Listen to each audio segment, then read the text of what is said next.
Aku capek, jadi jangan minta aku masak apalagi request macam-macam, keluh Citra lalu menghempaskan tubuhnya di sofa dan berbaring di sana. Harsa yang baru datang hanya menghela pelan, melepas sepatunya dan disimpan di rak dekat pintu lalu berganti dengan sandal rumah. Sudah beberapa hari tinggal di apartemen dan Citra selalu mengeluhkan segala macam.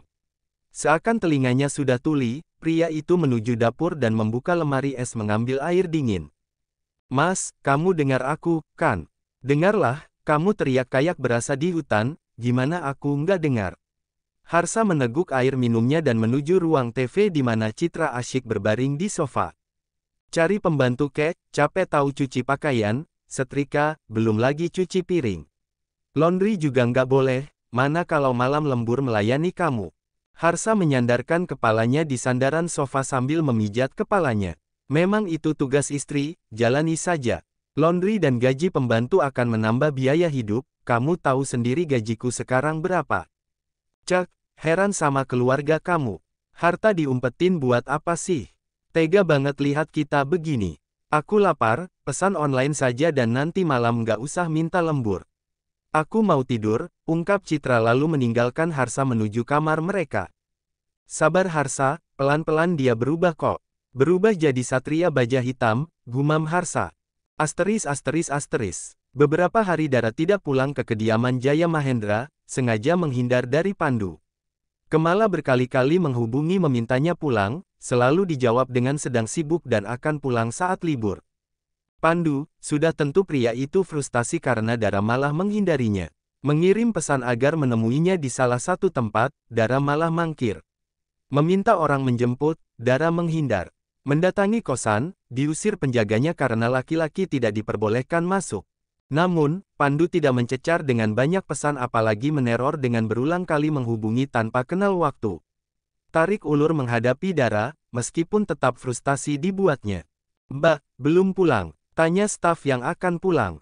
Dara menoleh ke jam dinding lalu menguap. Sebentar lagi, jawabnya. Hari ini dia shift 2, seharusnya jam 10 tadi sudah siap-siap pulang. Sudah jam 11 lewat, tapi Dara masih berada di meja kerjanya. Oke, kita pulang. Membereskan meja dan menyimpan file yang sedang dikerjakan, lalu telepon di mejanya berdering.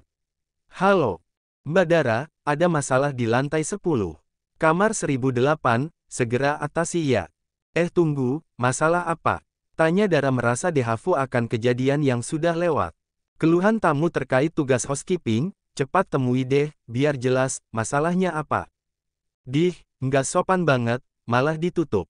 Dara membuka sistem informasi hotel dan membaca biodata tamu di kamar yang harus didatangi. Nama yang tertera ternyata perempuan, dia tidak ragu untuk segera menuju kamar tersebut. Ada aja masalah, kalau Pak Leo tahu bisa ngomel-ngomel deh, gumam Dara saat menunggu lift. Sudah berada di lantai 10 menuju kamar yang dimaksud.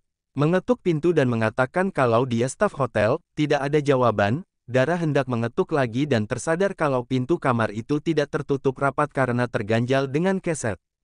Aish, gimana kalau ada orang tidak bertanggung jawab ke dalam, gumamnya kemudian mendorong pintu. Mengembalikan keset ke depan toilet.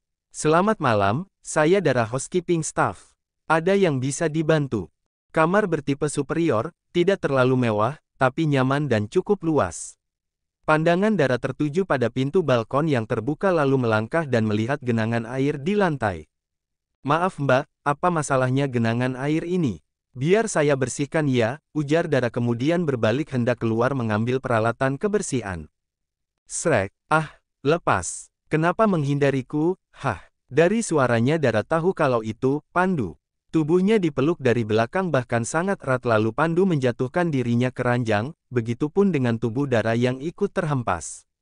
Rupanya Pandu merencanakan ini semua dan tadi dia bersembunyi di balkon. Lepas atau aku teriak. Teriaklah, siapa yang akan mendengarmu? Aku akan adukan tindakan asusila ini, kamu pasti masuk penjara, ancam Dara lalu memukuli tangan Pandu yang masih melingkar di perutnya. Galak amat sih, jadi makin cinta, ujar Pandu. Dara membuat tubuh gadis itu meremang dan merinding seakan didekati oleh hantu. Kangen kamu, Ra, ujarnya lagi. Kamu kangen aku nggak? Nggak, jadi lepas atau aku panggil keamanan. Siapa yang mau datang ke sini karena keluhan kamu, nggak ada yang berani. Apalagi kamu calon istriku. Jangan ngarang, kita sudah putus jadi lepaskan aku. Putus. Emang layangan, ledek Pandu dan sengaja membuat Dara tidak bisa memberontak seakan sudah tahu gerakan gadis itu. Ish, lepas. Tidak akan, kamu tidak akan keluar dari kamar ini, tidak akan bisa. Dara menggerakkan kepalanya ke belakang sengaja membenturkan pada kepala Pandu membuat pria itu menger 4 nanogram dan melepaskan pelukannya. Ya ampun Ra, kamu. Makanya, jangan main-main denganku. Dara beranjak dari ranjang dan menuju pintu, tidak lama dia berteriak karena pintu tidak bisa dibuka. Kemari sayang, pinta Pandu. Aku sudah bilang kamu tidak akan bisa keluar dari sini. Kuncinya sudah diganti, setelah ditutup harus menggunakan kunci dan kuncinya ada padaku. Ayo, kemari. Dasar tandu, buka pintunya, teriak Dara lalu kembali ke ranjang, mengambil bantal dan memukul berkali-kali ke tubuh Pandu. Sayang, hentikan. Sudah malam, ayo tidur. Tidur katamu, aku tidak mau. Jangan-jangan kamu sudah atur agar kita digerebek lalu dinikahkan sama seperti Citra dan Harsa. Pandu langsung beranjak duduk dan wajahnya terlihat bingung, kenapa aku tidak pakai cara itu ya? Mas, buka pintunya. Jangan sampai orang salah sangka dengan kita. Loh, bagus dong kalau orang mikir macam-macam. Bisa jadi tiket untuk kita menikah dengan jalur ekspres. Mas, aku serius. Aku pun. Pandu merangkul bahu Dara mengajaknya ke sofa lalu duduk berdampingan. Tangannya langsung mengusap punggung tangan gadis yang masih terlihat merajuk bahkan. Sayang, pulang ya dan ayo kita menikah. Pandu masih konsisten dengan niatnya. Seakan tidak memberikan kesempatan Dara untuk bicara, ia kembali membuka suara. Janganlah bohongi diri sendiri, aku tahu kamu masih sayang aku. Aku lebih dari sekedar sayang, jadi tarik lagi ucapanmu mengakhiri hubungan kita. Mas, kalau memang aku salah, misal selingkuh atau main kasar denganmu mungkin akan beda cerita, tapi kamu ingin kita berakhir dengan alasan yang tidak jelas. Dara menatap wajah Pandu, tidak ada keraguan dalam tatapan matanya. Serius dan penuh cinta, meski ada raut lelah dan sendu di sana, wajah Pandu juga tidak terlihat segar seperti biasa, titik-titik rambut di rahang membuat keseluruhan wajahnya terlihat berbeda dan bisa disimpulkan kalau Pandu seakan tidak peduli dengan penampilannya. Kalau tidak begini, mana mungkin bisa bicara denganmu? Dara masih diam membuat Pandu mengacak rambutnya, merasa pembicaraan mereka malam ini tidak berguna. Bicara dong, sayang, jangan diam saja, perempuan kalau diam malah bikin senewan. Hah, Pandu menghela lelah dan menghempaskan punggung ke sandaran sofa lalu memejamkan mata. Dara masih menatap pria itu, ada rasa rindu dan sesal mendiamkannya beberapa hari ini. Terlihat pula usaha Pandu untuk tetap meyakinkan tidak ada yang salah dalam hubungan mereka. Kedua tangan Dara terulur ke arah wajah Pandu, dengan pelan mengusapnya membuat pria itu membuka mata.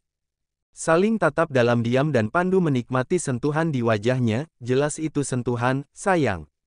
Meraih salah satu tangan Dara dan menciumnya lalu beringsut turun dari sofa menggeser kasar meja yang menghalanginya lalu berlutut di depan Dara. Masih menggenggam kedua tangan gadis itu. My Panda, will you marry me? Menghabiskan sisa hidup dan menua bersama. Sepersekian detik keduanya masih saling diam. Dara tidak kuasa menahan air mata, tentu saja karena rasa bahagia. Pandu masih dengan rasanya dan semangat meyakinkan hubungan mereka. Aku mau, Mas, mau. Pandu langsung merengkuh tubuh Dara, memeluk erat dan membiarkan gadisnya menangis dalam pelukan masih dengan posisi setengah berlutut. Kalau cinta, jangan menyerah, bisik Pandu sambil mengusap punggung Dara. Sudah dong, aku pegal. Dara mengurai pelukan lalu memukul pelan bahu Pandu sambil cemberut, dibalas dengan kekehan dan tangan pria itu mengusap air matanya. Kembali duduk di samping Dara dan membiarkan dat empatnya menjadi sandaran. Kamu kangen aku nggak sih? Kayaknya hanya aku yang tersiksa. Ya kangen, tapi kan gengsi. Aku yang mutusin kamu, masa aku yang rengek-rengek bilang kangen dan ngajak balik. Pandu tergelak mendengar penuturan kekasihnya yang ternyata malu-malu meong.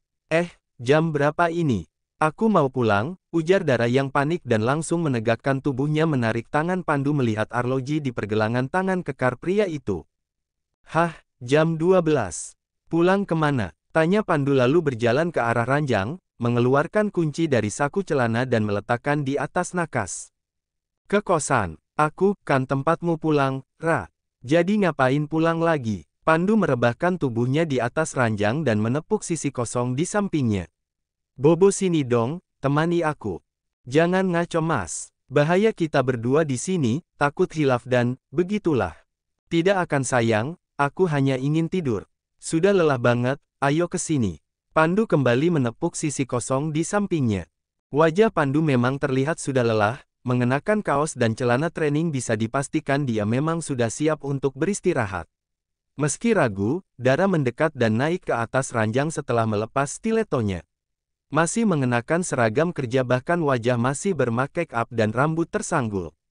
Pasangan itu berbaring miring saling berhadapan, tidak ada sentuhan penuh hanya jemari tangan saling terpaut.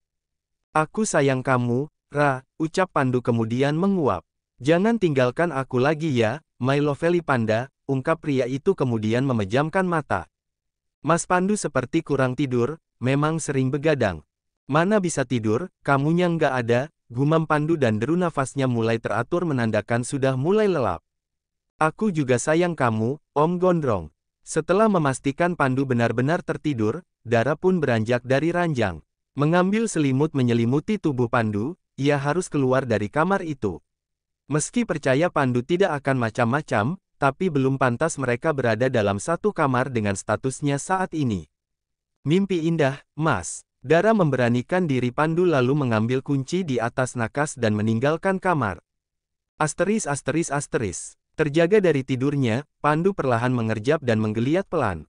Menatap sekitar dan menyadari dia berada di kamar hotel, teringat pembicaraannya semalam dengan Dara, membuat wajahnya mengulas senyum. Akhirnya ia bisa tidur nyenyak, termasuk malam-malam berikutnya. Pandu mencari ponselnya, ternyata ada di bawah bantal lalu menghubungi seseorang. Sudah siap semua? Tanya Pandu lalu terdiam. Sampaikan pada papi aku segera pulang. Bunda Kemala, biar aku yang hubungi, titah Pandu lalu mengakhiri panggilan. Kejutan untuk kamu, sayang, gumamnya kembali menghubungi seseorang. Halo, Bunda, Dara sudah aman, aku akan pulang sekarang. Giliran Bunda memainkan peran, ucap pria itu lalu tersenyum.